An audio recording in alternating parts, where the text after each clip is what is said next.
सभी लोग आराम से दोनों आंखें बंद करके, दोनों हाथों को और पैरों को जोड़ के, हो सके तो पालथी लगा के, वरना पैरों को क्रॉस करके एकदम आरामदायक स्थिति में रिलैक्स होके बैठ जाइए। अपनी पीठ को, रीढ़ की हड्डी को सीधा रखना है, एकदम स्ट्रेट। बाद में जाके धीरे धीरे रिलैक्स कर सकते हैं।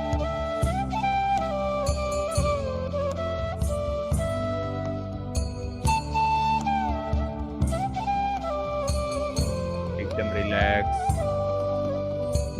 आराम से अपनी आती जाती सांसों को देखना है। उसको पूरा होश में रखना है, कॉन्शियस रहना है, अवेयर रहना है। अपने अंदर जो भी हो रहा है उसको देखते रहना है। ना तो उसको बढ़ाने का प्रयास करना है, ना तो उसको कम करने का प्रयास करना है। अपने अंदर जो भी हो रहा है उसको होने दीजिए। एकदम आराम से आंखें बंद करके, हाथों को और पैरों को फोल्ड करके आरामदायक स्थिति में बैठ जाइए।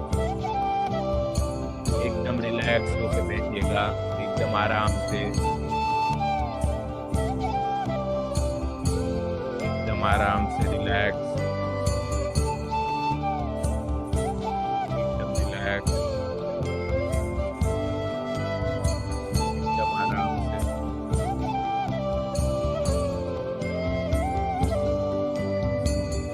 एक गहरी सांस के साथ पूरा टेंशन, पूरे विचार बाहर निकाल दे। आराम से एकदम रिलैक्स होके ध्यान की गहरी स्थिति में जाने का प्रयास करें।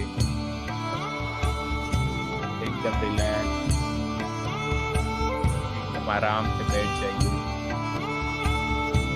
रिलैक्स होके बैठना है,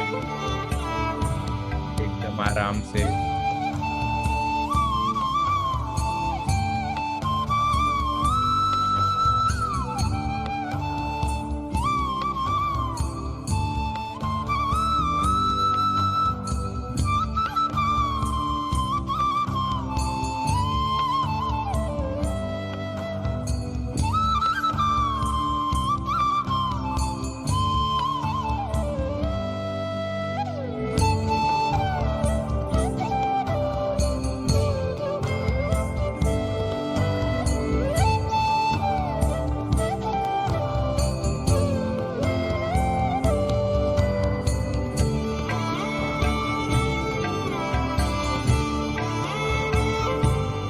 रिलैक्स, दोनों आंखें बंद करके अपनी आती जाती सांसों को देखने का प्रयास करें।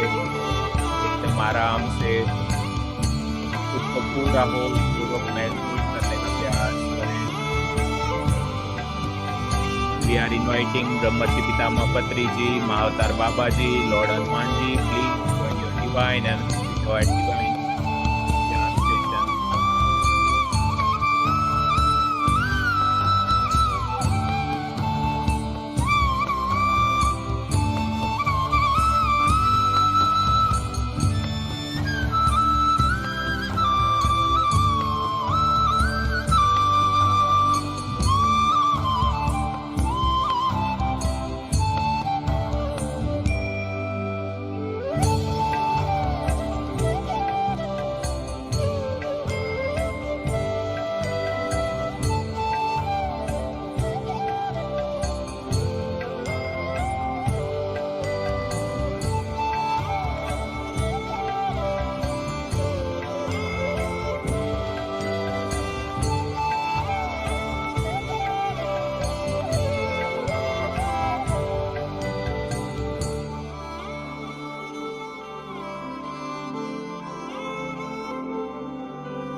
Last 1 minute.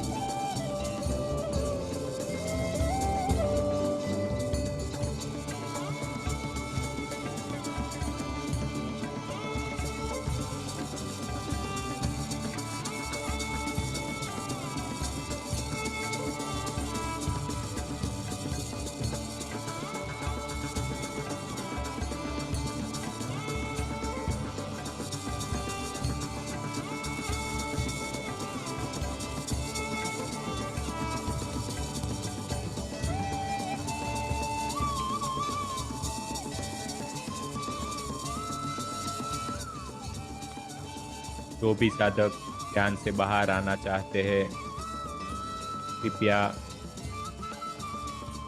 भौतिक शरीर में वापस आने का प्रयास करें। अपने दोनों हाथों को अपनी आंखों पे रख के वापस भौतिक शरीर का रुख करें। एकदम रिलैक्स, एकदम बैलेंस, एकदम आराम से, एकदम रिलैक्स।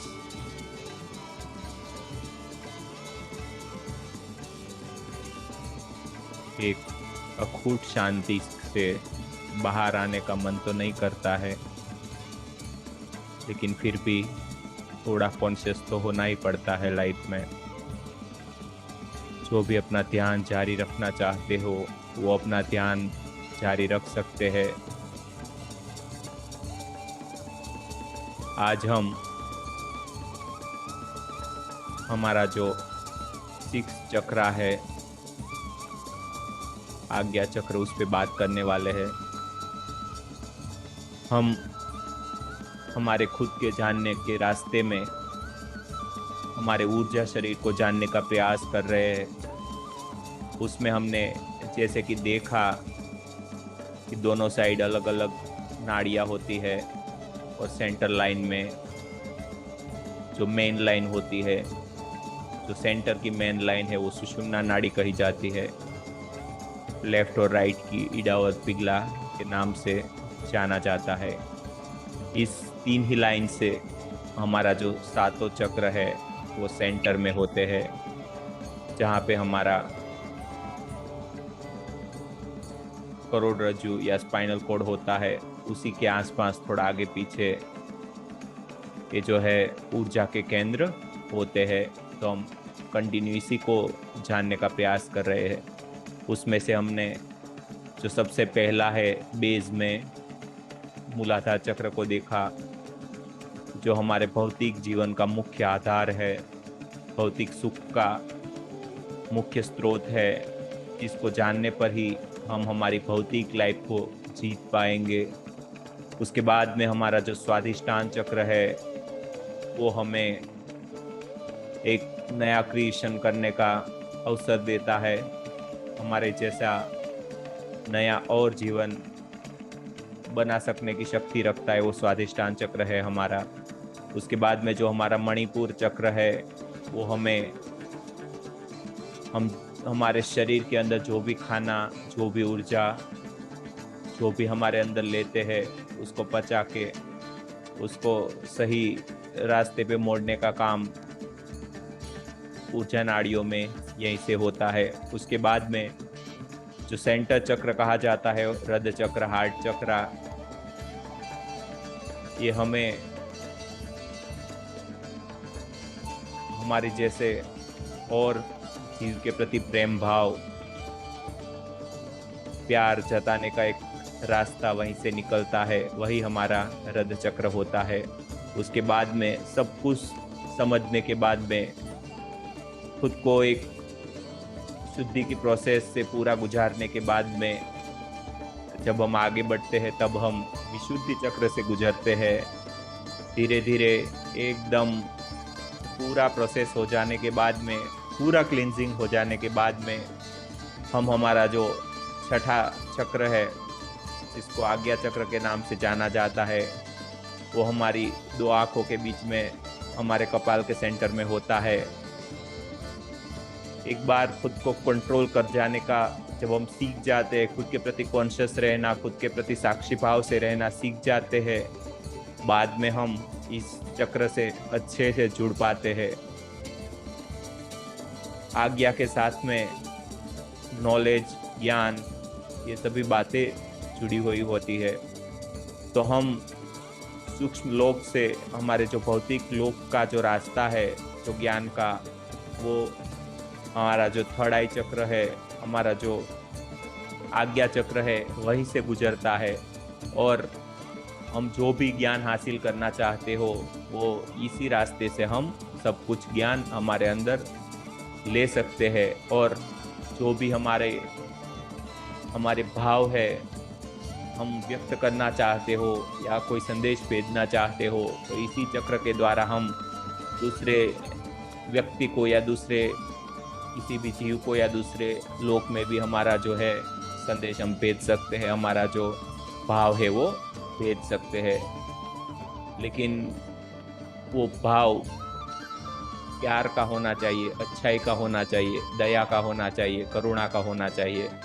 तो धीरे धीरे जैसे जैसे हम हमारी भौतिक लाइफ में हम हमारे खाने के प्रति, हमारी बातों के प्रति, हमारे जीवन व्यवहार के प्रति जैसे जैसे जागरूक होते हैं, जैसे जैसे उसको बारीकाई से देखते हैं कि हम खाने में क्या खाते हैं, जो भी हमारे अंदर ऊर्जा जा रही है उसको धीरे धीरे जैसे जैसे हम समझने का प्रयास करते हैं, हम जिन जिन लोगों से बात करते हैं उस आने जाने वाली ऊर्जा को धीरे धीरे जैसे जैसे हम समझने का प्रयास करते हैं, वैसे वैसे हम हमारे पूरे जीवन को धीरे धीरे जानने समझने लगते हैं।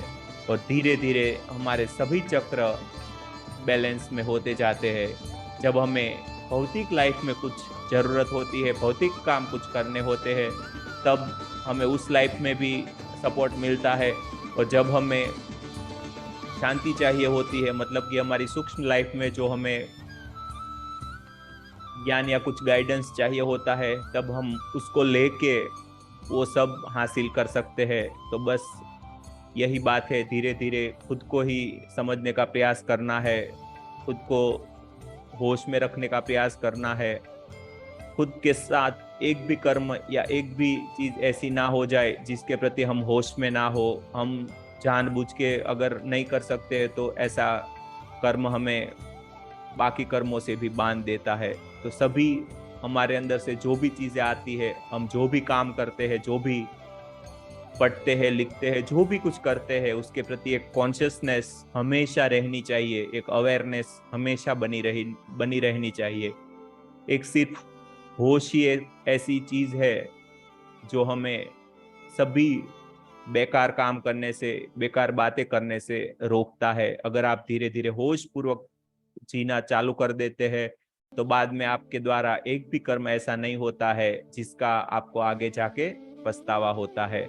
हम होश में नहीं होते हैं, हम जो भी कर्म करते हैं वो बेहोशी में ही करते हैं। उसकी वजह से ही हमें सभी दुख, दर्द, चिंताएं, ये जो भी चीजें हमारे सामने आती है वो इसीलिए आती है क्योंकि हमने पास्ट में जो भी कर्म किया है, जो भी ऊर्जा इकट्ठा की है या बाहर भेजी है, उसको एकदम बेहोशी से किया है। इसी की वजह से ये सब दिक्कतें, प्रॉब्लम्स अभी जो भी हम भुगत रहे हैं वो इसी की वजह से है। लेकिन जब से हम ये सब ध्यान के रास्ते पे जैसे हम आ गए हैं, हमारे होश को देखना, हमारे साक्षी भाव को देखना, हमारी अवेयरनेस को देखना एक बार हम सीख जाते हैं, वैसे वैसे पूरा हमारा जो जीवन है वो पॉजिटिविटी से धीरे धीरे भरने लगता है।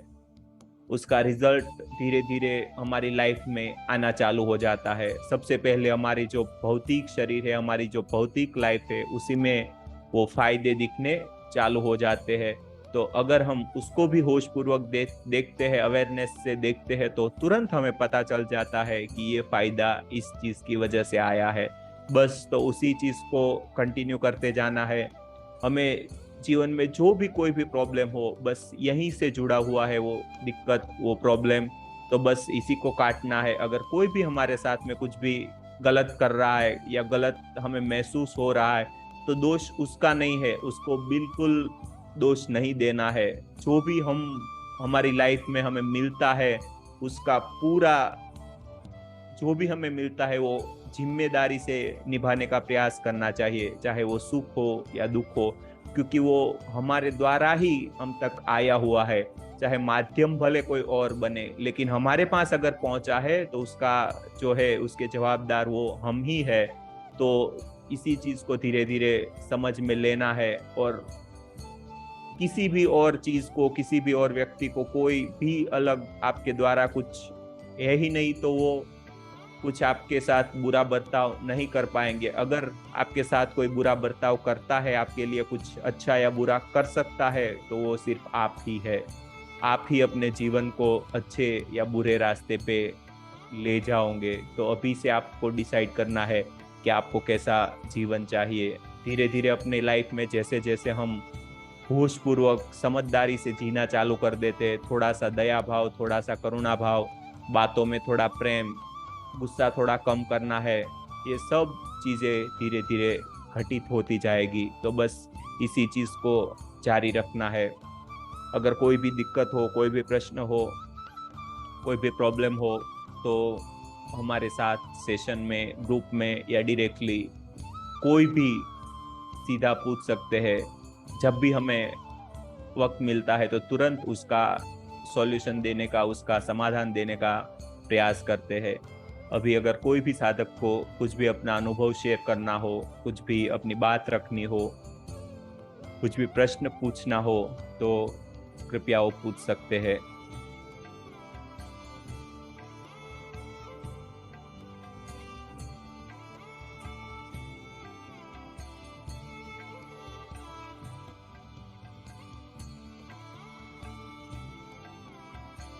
सर, ये मेडिटेशन आपका रोज होएगा कि कितने दिन तक होना? हाँ मैम, अभी तो प्रयास कर रहे हैं 40 दिन का, लेकिन अगर सब कुछ अच्छा रहा तो उसको कंटिन्यू करने का प्रयास करेंगे। ठीक है। क्योंकि मैंने इसने ज्वाइन बीच बीच में कभी कभी किया है, डेली नहीं किया है। ठीक है, कोई बात नहीं, लेकिन हो सके तो डेली करने का प्रयास करें। अगर डेली नहीं हो सकता है तो ग्रुप में जो इसका लिंक आता है उसको उसके बाद में वो कर लेते हैं तो अच्छा होता है। वरना क्या होता है, चेन की एक कड़ी बीच में हाँ छूट हाँ हाँ। जाती है, तो ऐसा नहीं होना चाहिए। तो ऐसा अगर करते हैं तो आपका जो ग्रोथ है वो जल्दी से होता है, और आपको वो दिखाई भी अपनी लाइफ में देता है, तो आप ज्यादा अपना समय निकाल पाओगे। ठीक है। Okay sir, thank you. Okay, thank you so much. और कोई? जी सुनीति मैम। आत्मवंदन सर। जी। मैं ये जानना चाहती हूँ कि कुंडलिनी जागरण और ये 7 चक्रा एक्टिवेट करना अंतर है या एक ही है? वो एक ही है, लेकिन क्या होता है, जब ऊर्जा का जो रास्ता होता है ना, वो ऐसे पहले ऐसे सीधा होता है, जो लेफ्ट साइड का और राइट साइड का सीधा होता है, ईडा पिघला जो नाड़ी से नाम से जानते हैं। लेकिन जब हम ध्यान करते हैं, हम कॉन्शियसली उसको धीरे धीरे ऊपर उठाते हैं ना, वैसे वैसे वो अंदर अंदर ऐसे ऐसे होके ऊपर उठती है। दोनों कभी कभी मिलती है, अलग होती है, मिलती है, अलग होती है, ऐसा कर करके ऊपर उठती है। तो वो जहाँ पे मिलती है वहीं हमारे जो चक्र जो है सेंटर होते हैं वो होता है। तो वो अपने आप ही धीरे धीरे खुल जाता है। पहले शुरू शुरू में जब एनर्जी उठती है, जिसको आप कुंडलिनी का नाम दे या कुछ भी नाम दे, जब आपके मूलाधार से एनर्जी उठती है, धीरे धीरे वो स्वादिष्टान चक्र तक पहुंचती है। उसके बाद में धीरे धीरे वो मणिपुर चक्र तक पहुंचती है। वो क्या होता है, एक बार में यहाँ तक ऊपर तक उठ जाती है, लेकिन वो वापस धीरे धीरे धीरे धीरे नीचे बैठ जाती है। और जब आप ध्यान करते हो तो वापस उठती है। लेकिन एक बार वो मणिपुर चक्र से ऊपर उठ जाती है ना, तो बाद में वो मणिपुर चक्र पे ही ज्यादातर रहती है। जिन लोगों को भी मतलब ज्यादा भूख ना लगती हो, या पेट का शुरू शुरू में जो भी छोटी मोटी दिक्कतें रहती हो, मतलब कि एसिडिटी का, पेट में जलन होना, तो वो इसी से जुड़ा हुआ है। क्योंकि वो एनर्जी है अब वहां पे पेट से थोड़ा सा ऊपर, जो हमारी नाभि होती है वहां से 2 इंच ऊपर, उसका जो एक सेंटर होता है मणिपुर चक्र, वहां पे वो मतलब कि रह जाती है, बस जाती है। वहां से कभी नीचे नहीं उतरती। आप एकदम ध्यान करना छोड़ देते तब जाके वो नीचे बैठती है। लेकिन कुछ कुछ दिनों के बाद भी अगर आप अपना ध्यान जारी रखते हो तो वहां से ऊपर उठ के बैठती है, ऊपर उठ के बैठती है, पर वो वहां तक तो रहती ही है। तो बस यही दोनों एक ही चीज है, चक्र को बैलेंस करना होता है। जो भी हमें काम करना होता है उस हिसाब से उस चक्र को बैलेंस करना होता है। सभी चक्र जब भी बैलेंस में हो जाते हैं तब भी वो पूरी शक्ति एकदम ऊपर तक उठती है। तो इस चीज को समझना है। थोड़ा अलग भी है चक्र को बैलेंस करना और कुंडलिनी का, लेकिन चक्र सभी बैलेंस में हो गए तब भी पूरी एनर्जी का एक जो रास्ता है वो बन पाएगा। इसीलिए पहले जो है हम जब उसको ऊपर उठाते हैं ना तो अपने आप अपना जो रास्ता है वो तय करती है। बीच में जो भी जैसे ब्लॉकेजेस होते हैं वो बहुत ही तेजी से मिट जाते हैं, सब कुछ क्लीन हो जाता है। जैसे कि रोड पे बहुत ज्यादा ऐसे ट्रैफिक हो लेकिन उस पे बड़ा सा कोई मशीन गुजरे तो वो सब कुछ इधर उधर करके जैसे आगे निकल जाता है, वैसे ही हमारे उस एनर्जी का होता है, वो बहुत ही शक्तिशाली होते हैं। तो धीरे धीरे वो अपने आप ही ऊपर आ जाती है। लेकिन हम हमारे जो ये सेशन चल रहे हैं उसमें क्या करते हैं, दोनों चीजें एक साथ करने का प्रयास करते हैं। मतलब एनर्जी को उठाना भी होता है और उसको बैलेंस में भी रखना पड़ता है। एनर्जी को उठाना भी होता है और धीरे धीरे उसको शांत रखने का भी, एक प्यार से उसको, मतलब वो ऐसा कुछ ज्यादा बॉडी वाइब्रेट ना हो जाए या कोई दिक्कत ना हो, इसीलिए उसको धीरे धीरे ऐसा होता है। तो आपको शायद ध्यान में ऐसा महसूस होता होगा म्यूजिक से कि ऐसा होता है, मतलब कि एक चीज है धीरे धीरे ऊपर उठाती है और दूसरी चीज उसको समझाने का, प्यार से वो रखने का प्रयास करती है, ऐसा होता है। तो ये हम जो भी अभी कर रहे हैं, तो इसी चीज को धीरे धीरे हमें समझना है और जितना हो सके अपने अंदर जो भी हो रहा है उसको होने देना है। कुछ भी आपकी मतलब कोई भी टेंशन या कुछ भी चिंता करने की जरूरत नहीं है, वो अपने आप जो भी होगा वो ठीक हो जाएगा। क्योंकि हम जहाँ पे हमारी स्मार्टनेस छोड़ देते हैं ना, वहीं से वो अपने आप वो सब कुछ घटित हो जाता है। उसका भी एक जो है कॉन्शियसनेस रहती है, उसका भी एक जैसे आप बोले माइंड, तो वो बहुत ही स्मार्ट होती है। तो वो अपने आप सब कुछ उसकी वो जानबूझकर ही होता है अपनी लाइफ में जो भी होता है। तो कोई भी टेंशन ना ले, बस ध्यान को जारी रखना है। ठीक है मैम? जी, हेलो। बहुत ही अच्छी बात है। हाँ जी, वैशाखी मैम कुछ बोलना चाहती है। जी सर एसिडिटी कब खत्म होगा? देखिए, अभी वही मैंने बोला ना कि जब एनर्जी उठती है ना तो वो बाद में एकदम मूलाधार पे वापस नहीं जाती है, बाद में वो है वो मणिपुर पे बस जाती है। तो जैसे जैसे आपको आदत हो जाएगी उसकी, तो वो धीरे धीरे वो अपने आप सब कुछ ठीक हो जाएगा। शायद 5 दिन गिन के चलना है, 5 दिन के आसपास सब कुछ ठीक हो जाएगा। लेकिन ध्यान ज्यादा से ज्यादा करना है, पूरी रात बैठिए, पूरा दिन में जितने भी घंटे आप बैठ सकते उतना बैठिए। ठीक है? बस ठीक सर है थोड़ा इंगला पिंगला जो नाड़ी जो बोलते हैं ना, वो जी। किधर रहता है? वो कहाँ से शुरू होता है? वो गंगा जमुना नदी के पास में रहता है। गंगा जमुना का सुना है ना? हाँ, कहीं कहीं पे उसको गंगा जमुना भी कहा जाता है, ईडा पिघला को। मतलब उसको उसमें ज्यादा नहीं पढ़ना है। जो लेफ्ट साइड होती है वो ईडा, मतलब जो लेफ्ट का सेंटर होता है ना वो ईडा नाड़ी कहा जाता है, और राइट का जो सेंटर होता है वो पिंगला। बस इतना ही, वो ज्यादा उसमें घुसना नहीं है। हमारा जो संपूर्ण ध्यान है वो बीच में सुषुम्ना पे होना चाहिए, उससे ही ऊपर ऊर्जा उठती है और फायदा होता है। ठीक है? ठीक है sir, thank you ji sir. जी। और कोई? सर आत्मबंधन। जी मैम। सर हमें ये कुंडलिनी ये सब कहते हैं कि कोशिश करके नहीं जगाना चाहिए, वो ध्यान से अपने आप जगता है तो यही अच्छा है। ये ठीक है कि करना चाहिए कोशिश? कोशिश नहीं करना चाहिए। जब आप कोशिश करना बंद कर देंगे तभी अपना ध्यान हो पाएगा। जब तक सर कोशिश करते रहेंगे तब तक वो मन होगा। मन जीरो नहीं होगा तब तक ध्यान नहीं लगेगा। सर मैंने तो ऐसा कभी कुछ मतलब ये सब फील नहीं किया, लेकिन ध्यान में आके इतना जाना कि मेरा सब कुछ अपने आप बदल गया। कब क्रोध चला गया, कब जी जी जी चिंता चली गई, ये सब अपने आप ही चला गया। जी जी। तो मैं क्या समझूं, ये मतलब मेरा सब चक्रा बैलेंस हो रहा है कि क्या हो रहा है? देखिए, जैसे हमने बोला कि मन को इग्नोर करना है, मतलब कि मन का कुछ वो नहीं भाग होना चाहिए, मन को शांत करना है। तो हमारे अंदर कुछ ज्ञान उठे या कुछ हमें ऐसे शब्द पकड़ में आए तो उसके प्रति भी शांत रहना है। उस एक ही चीज है, मन के अंदर कोई भी कंफ्यूजन नहीं लाना है, कॉन्फ्लिक्ट नहीं लाना है। हमारा मन ऐसे ही बना है, दो जो विचार होते हैं ऊर्जा के रूप में, दोनों विचार अपने आप में वो लड़ाई करते हैं। मन को कुछ ये सही है, कुछ बोलता है ये सही है, लेकिन दोनों गलत है। वो कॉन्फ्लिक्ट होना ही गलत है, तो कॉन्फ्लिक्ट ही नहीं होना चाहिए माइंड में। जो भी हो रहा है, चाहे अच्छे विचार आए बुरे आए, वो उसको भी देखते रहना है, उसके प्रति भी वो आप नहीं ला रहे हो, आप सर। कुछ नहीं कर रहे हो। अगर आप डीपली देखेंगे ना तो अपनी लाइफ का 99% हमारे हाथ में होता ही नहीं है। सर, परसों मैं सुबह ध्यान कर रही थी और मुझे नहीं पता कि वो कौन मैं बोल रही थी, कौन बोल रहा था, लेकिन ये वो मतलब मैं बस ध्यान में ऐसे साखी भाव से ध्यान कर रही थी, तुझे आगे बढ़ना है, हम इंद्रियां सब साथ हैं, ऐसे ऐसे कौन बोल रहा था मुझे भी नहीं पता सर, लेकिन मैं सुन रही थी बस कि ध्यान और करना है, आगे बढ़ना है, ऐसे ऐसे आवाज जैसे आ रही थी। जी जी।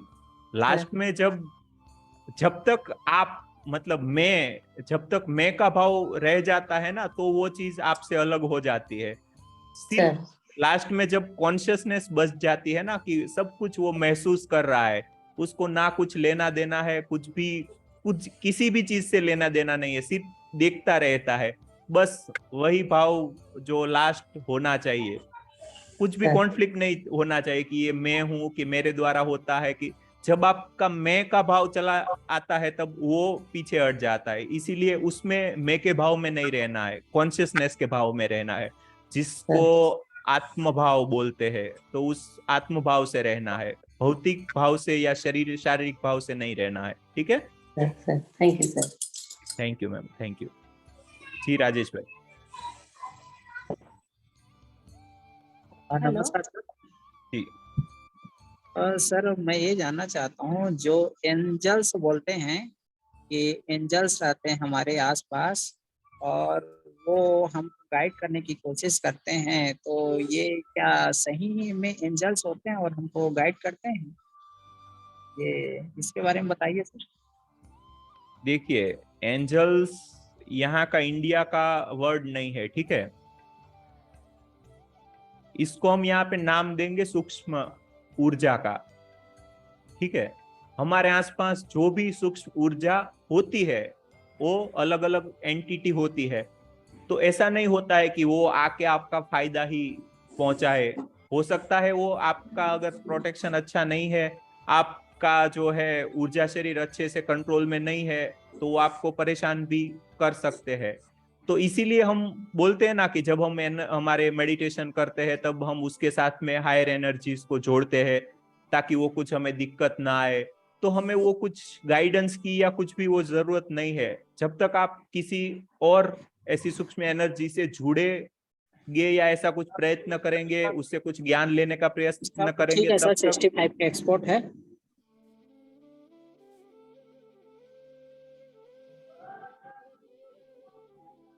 ठीक है। और कोई है अगर बात करना चाहते हो? जी मैम, हेलो साधना मैम। आत्मबंधन। हेलो। जी मैम, सविता मैम। हाँ, नमस्ते सर। जी सर, मैं यही पूछ रही थी कि अगर हमारे शरीर में जो नाड़ियाँ होते, 7 चक्र होते हैं, तो वो सभी अगर खुल जाते हैं तो हमारे शरीर में अगर मतलब कोई सा भी प्रॉब्लम नहीं रहता है, जैसे कि शारीरिक हो, मानसिक हो या तन मन धन से, ऐसा मैं पूछ रही थी। देखिए, पहले तो जो नाड़ियां होती है वो हमारे इस शरीर में होती है, ऐसा बोलना गलत है। क्योंकि हम पहले जब बात किया, जैसे अलग अलग हमारे बहुत सारे शरीर होते हैं, उसमें से एक ऊर्जा शरीर का, जहां पे एनर्जी ऐसे घूमते घूमते जहां पे मिलती है, उस सेंटर को ऊर्जा चक्र के नाम से जानते हैं। वो धीरे धीरे, जैसे हमने बात की कि हम भौतिक शरीर को अच्छे से एक कंट्रोल में जीने का प्रयास करेंगे, वैसे वैसे अपने आप ही वो बैलेंस होते जाएंगे। उसके लिए स्पेशली कोई ध्यान करना है, कुछ मंत्र पढ़ना है, ऐसा हमें इस रास्ते में नहीं करना है, ठीक है। तो वो भी कुछ भी प्रयास नहीं करना है आपको, और हमको सिर्फ मिलके ध्यान करना है। ध्यान से जो भी होना होगा, क्लींजिंग प्रोसेस या बैलेंसिंग, वो सब कुछ अपने आप ही होता जाएगा। इसलिए इन सभी चीजों का टेंशन लेने की बिल्कुल जरूरत नहीं है। बस जितना हो सके उतना ध्यान का जो है वक्त बढ़ाना है, ठीक है मैम? ओके, ठीक है सर। जी, और कुछ? सर और एक चीज था जो जो आप कुछ दिन पहले किसी को बता रहे थे कि लॉ ऑफ अट्रैक्शन, जैसा हम सोचते हैं वैसा ही होता है। तो अगर इतने दिन से मेरे मन में नेगेटिव थॉट्स बहुत आते थे कि हाँ अब ऐसा ही चलेगा, मतलब इससे बाद कुछ नहीं हो सकता, मतलब हेल्थ इश्यू है तो बस इसके बाद सुधर नहीं सकता, जिंदगी ऐसा ही जाएगा। तो मेरे जो जैसा मैं सोची थी तो वैसा मेरा बॉडी भी उसी रास्ते पर जा रहा था। जब अभी मैं कुछ पॉजिटिव बोल रही हूँ कि नहीं, बॉडी में तो बहुत सारे इशू है, लेकिन फिर भी अपने आप को तभी उस टाइम में कट करती हूँ, हाँ नहीं ऐसा नहीं बोलना है, ऐसा अपोजिट बोलना है, पॉजिटिव बोलना है कि नहीं सब अच्छा होगा, मेरा हेल्थ भी अच्छा हो जाएगा। तो मतलब इस रास्ते पे हम जाएंगे तो हमारा जो बोलते हैं ना, जो ब्रह्मांड जो हमारे सुन लेता है, या ऐसा होता है क्या? कुछ मैं आपसे पूछना चाहती हूँ। जी बिल्कुल, तो बस यही सच है, जो भी हम सोचते हैं उसी, क्योंकि ये जो भी भौतिक दुनिया का हमें नॉलेज है 5 इंद्रियों के द्वारा मिल रहा है, उसको हमने हमारे विचार से ही बनाया हुआ है। इसीलिए ये जो भी भौतिक दुनिया है वो विचारों के से ही बनने के कारण उससे ही कंट्रोल होती है। विचारों से भाव बनते हैं और भाव से ऊर्जा के साथ मिलके जो भी पूरा भौतिक दुनिया दिखाई देता है वो हमें 5 इंद्रियों के द्वारा महसूस होता है। तो बस इसी चीज को समझना है। जैसे ही आप अगर अच्छा सोचेंगे तो अपनी लाइफ में अच्छा घटित होता जाएगा, और जैसे ही कुछ नेगेटिव या ऐसा कुछ भी सोचेंगे तो धीरे धीरे वो अपनी लाइफ नेगेटिव होती जाएंगी। लेकिन एक बार अपना जो होश आ जाता है ना, अवेयरनेस आ जाता है, तो आप अपने दिमाग में देखिए अपने आप नेगेटिव चीजें कम होती जाएगी और जो पॉजिटिव चीजें हैं वो बढ़ती जाएगी। क्योंकि हमारा जो माइंड होता है ना, वो एक घर या किले की तरह होता है। जैसे ही उसका जो मतलब रखेवाली करने वाला अगर रात को झांकता है तो वहां पे आसपास के लोग या आसपास के जो अन्य लोग हैं वो कम आएंगे, मतलब कि विचार वो सब नेगेटिव चीजें कम आएंगी। लेकिन अगर वो सोता ही रहेंगे, नाइट में सोते ही रहेंगे, तो वहां पे मतलब अन्य लोग या कोई चोर आने का और कोई मतलब ऐसा अलग अलग नेगेटिविटी आने का ज्यादा खतरा होता है। तो इसी को होश कहा जाता है। तो बस यही करना है, अपना जो होश है, अपनी जो अवेयरनेस है, अपना जो साक्षी भाव है, उसको रखना है। उसको धीरे धीरे जैसे जैसे आप स्ट्रॉन्ग करते हो ना, तो सभी चीजें अपने आप ठीक हो जाती है, ठीक है? ओके, ठीक है सर। और एक पूछना था, अगर सामने वाला व्यक्ति हमारे बारे में कुछ नेगेटिव बोलता है या कुछ बोलता है, अगर वो पर्सन भी स्ट्रांग हो, मतलब ध्यान से नहीं, उसका जो बोलते हैं ना कि जो सामने वाला बोला हुआ वैसे लग जाता है, तो अगर हम अपने तरफ से ध्यान के माध्यम से अपनी जो भावना को स्ट्रांग करते हैं तो उसको हम लोग कैसे रोक सकते हैं? जो सामने वाले हमारे बारे में जो नेगेटिव बोलते हैं या कुछ बोलते हैं, तो हमारे मन को डर लगता है कि हाँ ऐसा ही कुछ हो जाएगा, जैसे बोलते हैं वैसे ही हो जाएगा, तो उसको हम लोग कैसे रोक सकते हैं? मतलब देखिए, वही हमने बात की ना, 2 तरीके हैं जीने के। एक तो शरीर भाव से जीना और एक आत्म भाव से जीना। अगर आप शरीर भाव से जीते हैं तो वो कुछ भी बोलेगा आपके लिए तो वो आप अपने पे ले सकते हो। लेकिन अगर आप आत्म भाव से जीते हो तो वो अगर कुछ भी बोलेगा तो आपको थोड़ी वो बोल सकता है। आपको बोलने की कोई किसी इंसान में या किसी चीज में वो ताकत ही नहीं है, क्योंकि आप आत्म भाव में है। तो यही चीज करना है हमें। जैसे जैसे वो ग्रोथ होता है ना अपनी ऊर्जा से, तो अपने आप हो जाता है।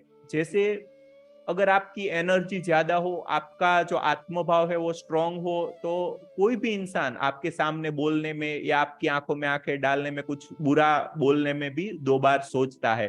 तो पहले कुछ ज्यादा टेंशन नहीं लेना है, बस अपना जो ध्यान का वक्त बढ़ा के अपनी जो ऊर्जा है उसको बढ़ाना है। तो ये सब चीजें अपने आप ठीक हो जाती है, सब अपने आप कंट्रोल में आ जाता है, ठीक है? लेकिन अगर आपकी मतलब हमारी कुछ गलती होती है तो हमें सामने वाला हमारा जो फैमिली मेंबर या कोई भी इंसान है वो कुछ भी बोले तो हमें वो समझना भी है और वो सुधार भी करना है, ठीक है? ठीक है सर, जी थैंक यू। जी, और कोई?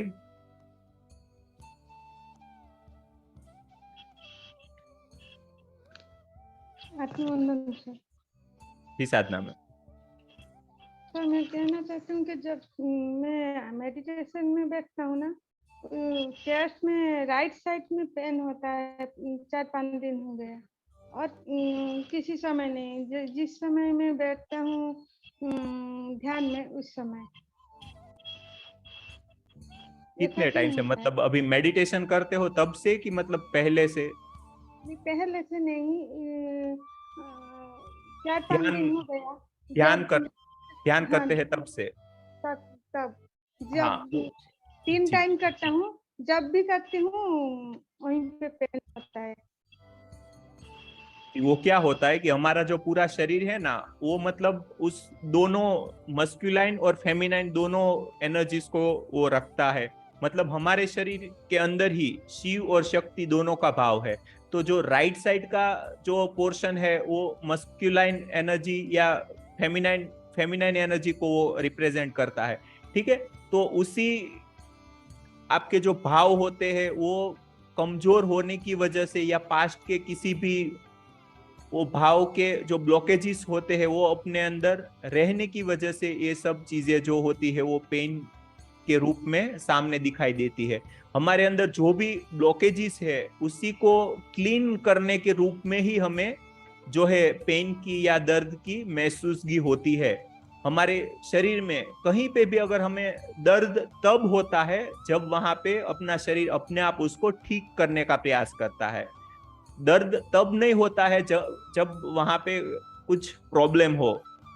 जब अपना शरीर उसको ठीक करता है तब हमें उसका जो है महसूस की होती है दर्द के रूप में। ये मेडिकल में भी अभी प्रूव हो चुका है। तो ऊर्जा का ही एक वो है, उसमें कोई भी टेंशन ज्यादा नहीं लेना है। वो अपने आप जैसे जैसे आप ध्यान करोगे वैसे वैसे वो है वो अपने आप ठीक होता जाएगा। हमने जैसे पहले भी बात की थी ऐसे हमने दोनों नाड़ी है उसको देखना है। उससे आपको पता चलेगा कि जब भी आपकी जो राइट साइड की जो नाड़ी है सूर्य नाड़ी वो ज्यादा एक्टिव होगी तभी आपका जो है वो पेन या वो दर्द आपको होता होगा।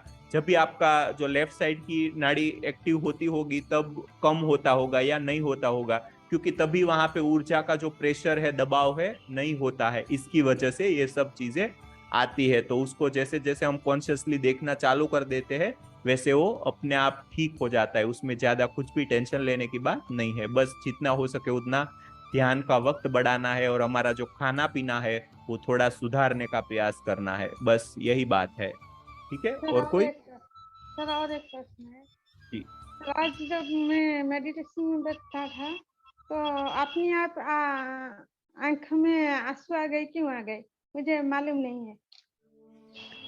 वो भी एकदम कॉमन है।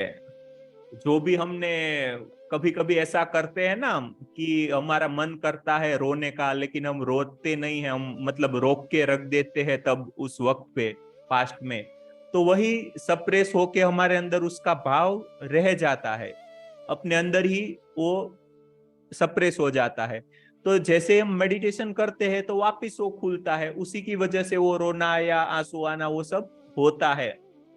इसमें भी कोई टेंशन लेनी। हमने तो मतलब जब ग्रुप में या ज्यादा एनर्जीज के साथ में हम जब ध्यान करते थे तब ऐसे जोर जोर से रोने वाले लोग भी देखे, तो उसमें ज्यादा कोई भी टेंशन नहीं लेना है। आपका शरीर अगर मतलब जोर जोर से रोने लगे या कोई भी मतलब ऐसी आवाज निकाल दे तब भी कोई टेंशन नहीं लेना है। ये भी होता है, या जोर जोर से हंसने का भी होता है। अपने आप आपको पता भी नहीं चलेगा, आप पीछे हो गए अपने शरीर से, लेकिन अपना शरीर अपने आप वो जो भी अपने अंदर जमा हुआ ब्लॉकेजेस है उसको इस तरीके से इस भाव से वो क्लीन करता है। तो उसी की वजह से ये सब होता है, रोना हंसना वो सब चीजें।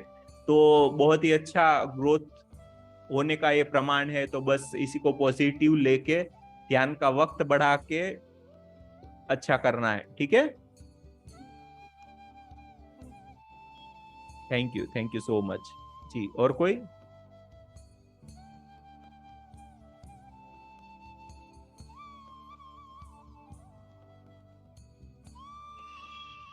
बस तो फिर हमारा जो जी मैम कुछ बोलना चाहती है?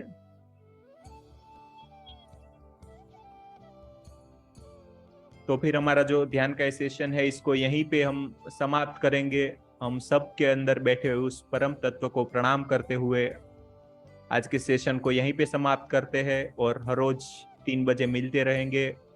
आने वाले नए श्रावण मंथ से हम सुबह का भी सेशन चालू कर रहे हैं, तो उसमें भी आप सभी लोगों को जरूर जुड़ना है। Thank you so much for your valuable time. Please be with